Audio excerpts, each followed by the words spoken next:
Welcome to On Contact. Today we discuss how Wikipedia has become a tool of the ruling elite with journalist Helen Buyniski. Until it's becomes much more obvious to the world at large that this is not a site that we should hold to have any credibility at all, then, I mean, it would be one thing if it was just considered a biased source, like just a sort of a trash rag, that the bathroom wall of the internet, I like to call it. But it's not. It's considered this sort of holy oracle of truth, and it's really anything but. Wikipedia has become an online source for instant information about personalities, politics, conflicts, countries, and the array of contemporary and historical events that define our culture. But this online source is very different from the highly researched and scholarly entries in the old printed encyclopedias or academic journals that once graced library shelves. Its contributors and editors, who are largely anonymous, are not required to demonstrate any expertise in the subjects they write about and edit. They are often unpaid. There are those who bear grudges or champion particular ideologies and conspiracy theories, along with big business that closely monitors and edits all that appears about its products and business dealings, that have turned Wikipedia into a platform for propaganda. Nowhere is this more evident than the way Wikipedia treats left-wing, anti-capitalist critics, such as the British MP George Galloway, along with journalists such as Glenn Greenwald and Seymour Hersh.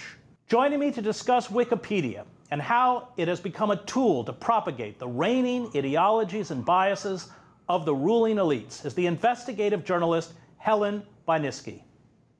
So, explain to me how Wikipedia functions. Well, how it's supposed to function, or? Well, you can start with how it's supposed to function and then explain how it functions. Well, how it's supposed to function is you've got the entire internet full of unpaid volunteers who are interested in sharing their knowledge on a particular subject. Where did this number 100,000 come from? Over the years, the user base built up to a peak of 100,000 in year 2007. And then gradually started to decline. You're talking about editors and contributors? Yeah. Volunteers, contributors, people typing up entries on their things, and then somebody would come along and edit and say add something or change something or disagree with something. And then the other users would put their input, and it would gradually come to resemble some degree of what the consensus reality of what that particular entry's subject was. And of course, as these things start to calcify, a sort of hierarchy takes place, and Wikipedia is not just completely egalitarian. There are administrators, there's sort of a Supreme Court, the arbitration committee, which obviously once you start getting hierarchical, you start getting different factions vying for power. And by 2007, it had become just this sort of utopia of rules, to use a phrase. They would argue that they had over 100,000 volunteer editors with open access for anyone who wanted to get involved. Was this true at the inception? No, not at the inception. I mean, it gradually built to a peak of 100,000 users. About 2007, I think, was the peak number of users. But it's been declining ever since then, because as these sort of hierarchies start to calcify, it just becomes these vying factions of power, and people at the top don't want to let the people at the bottom do what they want. And so it eventually starts to resemble more and more what the administrators want, or what the arbitration committee, which is sort of like Wikipedia's Supreme Court, what they want. And so the little guy just, I mean, they even have a warning on one of the talk pages called "Don't Bite the Newbies," and it's because the people chase the new users away with all of these rules, and it has a very complex markup language that you used to have to learn to edit it. And so unless you were like a Wikipedia expert who just spent all their time editing Wikipedia, it was less and less likely that you were going to find your edits would stick. And so why bother? So this is from the article you wrote on Wikipedia. Meanwhile, the site's core of active editors decreased from 2007 to 2015 by 40%, dropping to about 30,000. In 2017, Purdue University reported that just 1% of those editors had made 77% of the total edits. You know, Wikipedia rewards a sort of obsessive focus, because you really do have to make sure that all of your ducks in a row as far as citations, and you have to just be really obsessed with like the minutiae. And it does take time to find all these sources and to make sure that your edits stick. And so there's that 1% is extremely obsessive, and they make most of the edits. Are they paid? Not theoretically, they're not supposed to be. I mean, there are definitely Wikipedia PR firms that may or may not openly. I mean, as I wrote about in there, there are a couple of massive number of scandals that have emerged over the years. Editors are selling their services. Yeah. Yeah, and they're not supposed to be, but or they're supposed to rather. Originally, they weren't supposed to be. There were enough of these scandals that finally they're just like, okay, fine, you could edit it for pay, but you have to disclose your conflict of interest because we can't be looking bad. It's not because they didn't want people doing it; they just didn't want people getting caught doing it because that obviously degrades the credibility. So as Wikipedia grows as a source, all of these outside entities, and you talk about Congresspeople, businesses, become extremely concerned about what is on their Wikipedia page. You said that in October 2013, editors found hundreds of what you call sock puppet, you can explain that, accounts linked to one company, WikiPR, which claimed to employ not only garden variety editors, but an admin capable of freezing and deleting pages. WikiPR claimed over 12,000 clients, from household names such as Viacom and Priceline to minor firms whose pages were frequently deleted for not meeting Wikipedia's notability standards.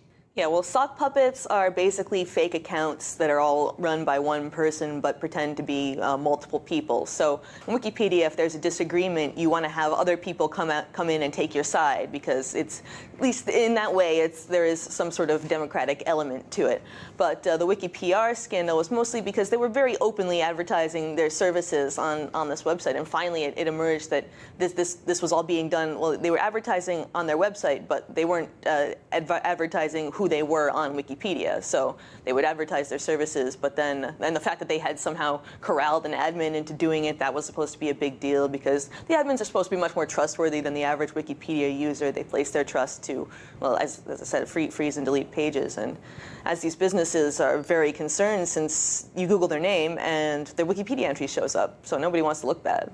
You write about the U.S. government begins to meddle in Wikipedia in August of 2007. And this is you writing, when a tracing program developed at the Santa Fe Institute called Wikiscanner discovered that computers at CIA headquarters had been used to make edits to entries on the U.S. invasion of Iraq and the biographies of former CIA head William Colby and former presidents Ronald Reagan and Richard Nixon. An FBI computer had also been used to edit the entry on the U.S.'s Guantanamo Bay detention facility. Voting machine manufacturer Diebold was caught deleting 15 paragraphs critical of its product, while the Vatican and the British Labour Party were also prolific editors. Since then, the intelligence agencies have had to camouflage their edits or outsource them to third parties. And it's pretty easy to do that as far as outsourcing to third parties. You just pay a guy, and they were just being so obvious about it. I mean, they thought, oh, well, it's anonymous. Anybody can do it. Let's just edit it from our work computers. I mean, right. That's like really bad OPSEC. But So you have a huge network of entities outside constantly revising and editing Wikipedia. And one of the things that you point out in your article is that the prime target often are critics of capitalism and imperialism, George Galloway, and there have been all sorts of fake entities, somebody presenting themselves as Philip Cross, who made 14 edits to my own Wikipedia page, but goes after figures like Galloway and Corbyn. If it is a single person, who knows, made hundreds of thousands of edits, 130,000 edits to more than 30,000 pages, and all of them are about defaming critics. And this is definitely one of the obsessive types because he'll go in and make a tiny little change, and then if it's left alone, then just push it a little bit more.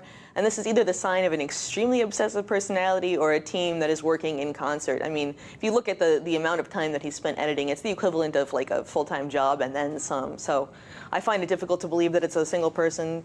But there's definitely a political double standard. I mean, people like Philip Cross are allowed to go after the left wing, the progressives, the anti-capitalist, anti-imperialist. But as you point out, while that is happening, while they are defaming those figures, there's a very clear intent on the part of the managers of Wikipedia to prop up other figures such as Hillary Clinton. Yes, she was the beneficiary of probably the most obvious Wikipedia PR campaign that was coming straight from the top. I mean, they hired the Clinton Foundation's PR firm, the Manassian Group. Wikipedia did? Yeah, Wikimedia, the nonprofit arm of Which is about revenues of what is it? Yeah, they make 75 million, I think was the last year revenue, and that's all donations? Donations, yeah. It used to be donations from users. Now it's donations from users and large corporations and governments, like the government of Kazakhstan, and they just they'll take money from anybody. Right. Well, and they get you pay the money and yep, you get it affects your coverage. You get the coverage. It's no surprise if you look at the list of companies that have donated to Wikipedia. They have pretty nice pages, and you're not going to find any Philip Cross up there mucking their material up. But yeah, they definitely. So talk about Clinton, because the difference between the Wikipedia page for Donald Trump and the difference between the Wikipedia page for Hillary Clinton. The Clinton page is just completely sanitized. I mean, if you look at the Trump page, I mean, there will be all sorts of uncited or unsourced, rather, allegations. Oh, he said something racist about this, and there's something blah, blah, blah about this, and there's there's entire pages devoted just to the Russiagate conspiracy. Whereas Hillary Clinton, the page is so sanitized. For one thing, it's much shorter. Like, there's no mention. But you write in here, you can't even, as an outsider, you can't make any changes to that. It's protected. Page. I mean, I don't know to what degree it is protected, because there are varying levels. I would imagine her page is one of the most, because otherwise people would be coming in there and trying to set the record straight. I mean, there was definitely a user who systematically prevented any sort of edits about the Clinton Foundation's business in Haiti, making off with all that money. None of that was allowed to make it in there during election season. I would imagine it's still not allowed. Emails. Yeah, nothing makes it in there. So I think that, I mean, there's protected pages and there's protected pages. She's definitely got some Secret Service protection on her Wikipedia page. Okay, we'll come back to that. When we come back, we'll continue our conversation about the bias and censorship on Wikipedia with investigative journalist Helen Buyniski.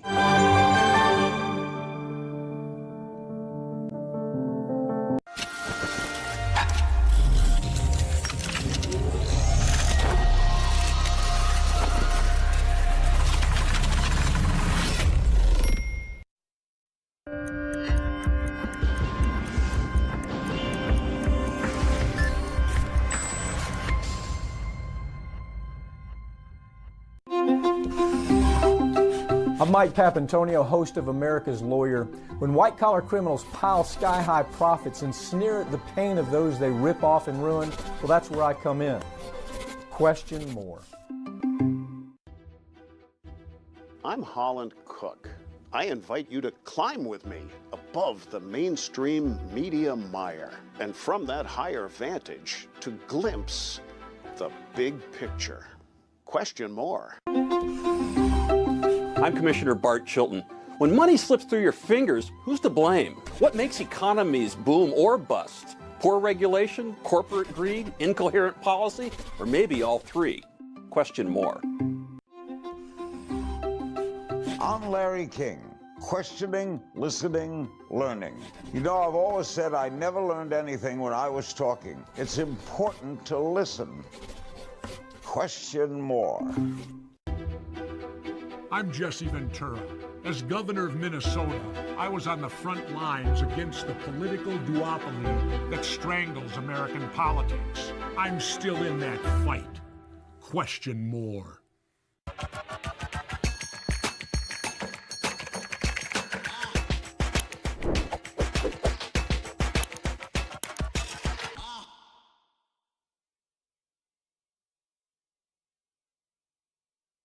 We waited a long time.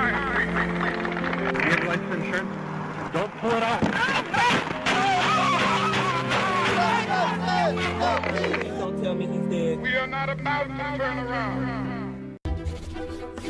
I'm Lee Camp. The corporate parasites in power today might think their control will continue forever. Whether they're right or wrong, we have to keep fighting. Question more. How do we tune out the excuses and manufactured controversies?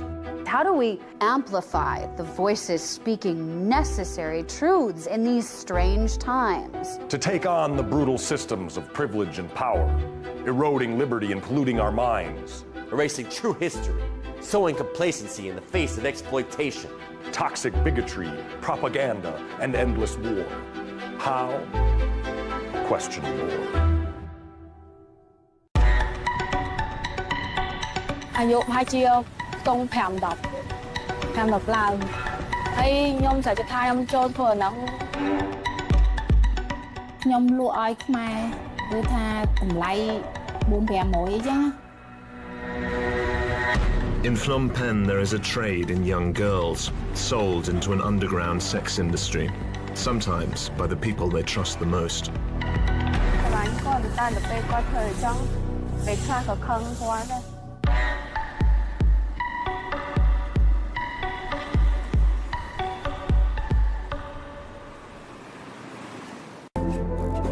RT America brings you stories of worldwide significance, news the corporate media refuses to show you. From social movements to civil wars to tech breakthroughs to epidemics, because our journalists and audience alike dare to question more.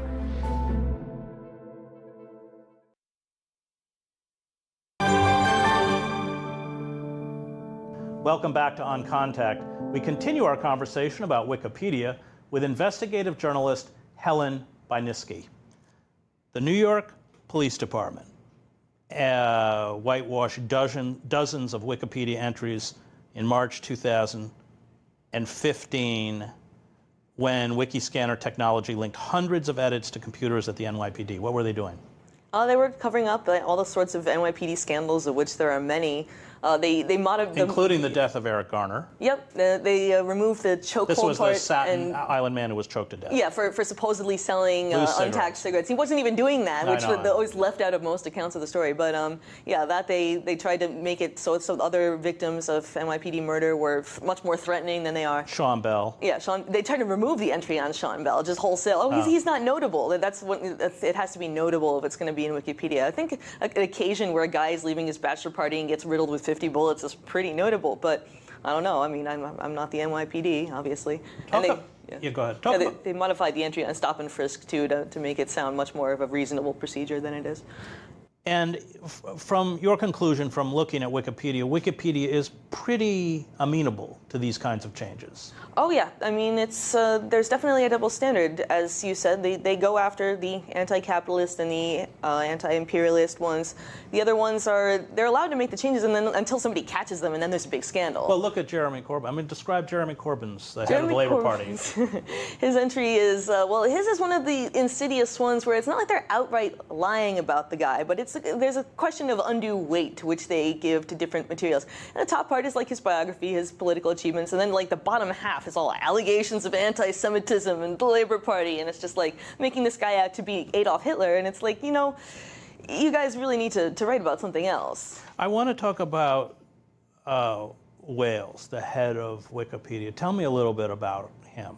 Well, he got his start, at least in the internet, running basically a porn search engine called Bomis or Bomis. I'm not sure how to pronounce it.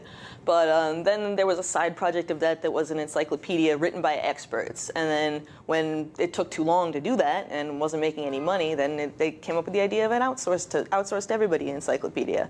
And of course, that was a great idea. But then he realized that he couldn't run ads on it because the editors mutinied and didn't want to work for him if he was going to put ads on their educational repository of knowledge. So he quickly turned it into a nonprofit and has since found a way to cash in that way. Well, but the people writing the page, number one, they're anonymous. And number two, they often have no background in the subjects they're writing about. Yeah, there's actually an active antipathy towards experts, I would say, which is one of the reasons why the two founders split. And Jimmy Wales tried to whitewash the other founder out of history, basically this guy Larry Sanger, who really was, Wikipedia was his pet project, but he didn't like the whole anti-elitism of the thing, just having every day, like, usually, he said the trolls came in and took over, and that's basically what the story of Wikipedia has been ever since. The trolls came in and took over. So it's like... You quote, is it King's Indian? King's Indian, it's a username, yeah. That's on a Wikipedia board, yeah. And this person writes, quote, would anyone accept a newsroom where anonymous contributors with undisclosed conflicts of interest argue about things, where expertise is irrelevant, where contributors' work is not paid? There is no editor or copy editor, and then nobody takes responsibility for the final product. And that's what you got with Wikipedia, yet it's treated as this sort of this sacred, well, Google uses it as a fact checker. So does YouTube. I think Facebook was going to do that for a while, and now they're using Snopes, which is just as bad. But yeah, it's the first thing you see when you Google your name, or if you're a notable person, or you Google a company, or you Google anything, it's Wikipedia. So they're the sacred arbiter of knowledge, and that's terrifying when you look at who's doing the editing. You argue that people who have close personal relationships with whales, like Tony Blair, or one can assume Hillary Clinton from her page, are essentially edited in such a way as to take out anything that's remotely negative. Talk about Blair, for instance, who, I didn't know this. Blair's financial wealth is 37 homes, 10 houses, and 27 flats worth 27 million pounds, plus millions of pounds distributed through a network. I didn't know. Well, yeah, I guess that's what you get for selling out the Labour Party and shoving the Iraq War down our throat, and working as public relations on behalf of dictators in Kuwait, the UAE, Egypt, and everywhere else. Yep, and Jimmy really doesn't want everybody to know about that. So, I mean, he'll throw temper tantrums if somebody mentions that when the Kazakhstan scandal broke, that basically Wikimedia So explain, because this is kind of a window. This is a window into how it works. Also, Wikimedia, the nonprofit arm, was funding somebody affiliated with the government of Kazakhstan to basically beef up and expand the Kazakh Wikipedia page, because they have Wikipedias for most of the world's languages at this point.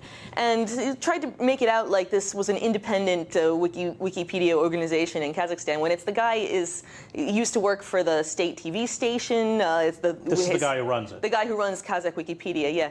Wikibilim, I believe it's called. And it's funded by the Kazakh Sovereign Wealth Fund, and so this guy is so tied in with the dictator, it's not even funny. But Jimmy's like, oh no, it's independent. I have nothing to do with Kazakhstan. This is an outrage. And then of course this was the same time that Tony Blair was consulting, made $13 million consulting PR for Kazakhstan. And so it's very incestuous, and the fact that Wales tries to pretend that this is not in any way like objectionable morally is. And what do the pages? What do the pages look like? It's basically the official line on everything from the government of Kazakhstan. I mean, they basically took entries almost verbatim from the state encyclopedia and put them into Wikipedia, because why would you want the people to write their own? And in 2011, this was the year that Wikibilim's founder was named Wikipedian of the Year. It was the same year that police massacred at least 14 protesters during an oil field strike that turned to a riot. And the government declares a state of emergency and restricts access to journalists. Yep, so the only information you're going to get about Kazakhstan is by reading their Wikipedia page, and something tells me that massacre wasn't going to be on there. What has this done to our system of information? I'm surprised, as somebody who has watched, I don't go on my site too much, but when I go on there, there's always trolls that have written in garbage, often falsehoods, or as you say, it may be nominally sourced falsehoods. What is this doing to our system of information? Well, it's just, I mean, the fact that people take this at face value is really, I mean, it's degrading the meaning of just the concept of truth, for one thing, because it's become this consensus thing where anybody who has an axe to grind can get in there and ruin somebody's reputation. And sometimes you try to fix that, whatever lie they've told about you, and it's impossible, and you can't get your page taken down. They pride themselves on not taking people's pages down. Well, it's which publications they consider credible and which they don't. That too, yes. So Mother Jones and The Nation are not considered credible sources. Nope. Basically any source outside of the mainstream. Yeah, no alternative media allowed. That's not, especially for political articles. So it's like if you're just using mainstream but news. Fox is. Yeah, which was like made 10 years ago as primarily an advertising network. I mean, And now it's pretending to be respectable, but it's like this is considered a mainstream source now. So, how effective do you think it has been in terms of altering public perception? I unfortunately think it's been quite effective, because if somebody isn't very well versed in these topics, say progressive or leftist politics, and they go to Google somebody's name or they look them up on Wikipedia, that's what they'll see, and they don't really know, because maybe they're just interested in these things on a surface level. They don't know to question. I mean, well, they also don't know the biases of the people, the people who've edited the site, because they're anonymous. We don't know who they are. Yeah, I mean, you can see on there's a page for edit history where you can at least see the usernames, and you can see what that user's other edits are, but most people don't have time or inclination to do that. I mean, there's just some obviously ideologically motivated actors. They only work on a particular thing, which is supposed to be against the rules, but once again, the rules only apply to some people. You said there's no way to tell whether an editor is an expert or a malicious actor. In 2007, a prolific Wikipedia editor who claimed to be a graduate professor with degrees in theology and canon law was revealed to be a 24-year-old college dropout. Ryan Jordan, who contributed 16,000 Wikipedia entries during his time on the site, rose to become a member of the arbitration committee, Wikipedia's Supreme Court, before he was unmasked. It is a simple matter for powerful groups like the pharmaceutical industry and the CIA to infiltrate Wikipedia and libel their enemies, people like Gary Null, John Pilger, Seymour Hersh, and Glenn Greenwald, who have a history of shining the spotlight on the corruption and criminality of our institutions. How better to silence them than to assassinate their character? Yep, and like I said, just try to get your page taken down. And there's a function where you can have an alert set, so that even if they do succeed in sending in other editors to change their pages and remove the libels, then they can just have the ruling class can send their representatives right back in and change it back. So it's a losing game, and until it becomes much more obvious to the world at large that this is not a site that we should hold to have any credibility at all, then, I mean, it would be one thing if it was just considered a biased source, like just a sort of a trash rag, that the bathroom wall of the internet, I like to call it. But it's not. It's considered this sort of holy oracle of truth, and it's really anything but.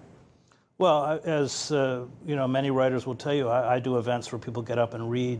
To my horror, will just get up as an introduction and read a section of my Wikipedia page. Yeah, it's intellectual laziness, basically. I mean, you don't want to dig to find the real information, so you go to this sort of feeding trough of lazy trolls and dredge up what you get there, and then, I mean... Well, it's part of the whole assault on scholarship, on research, on verifiable fact.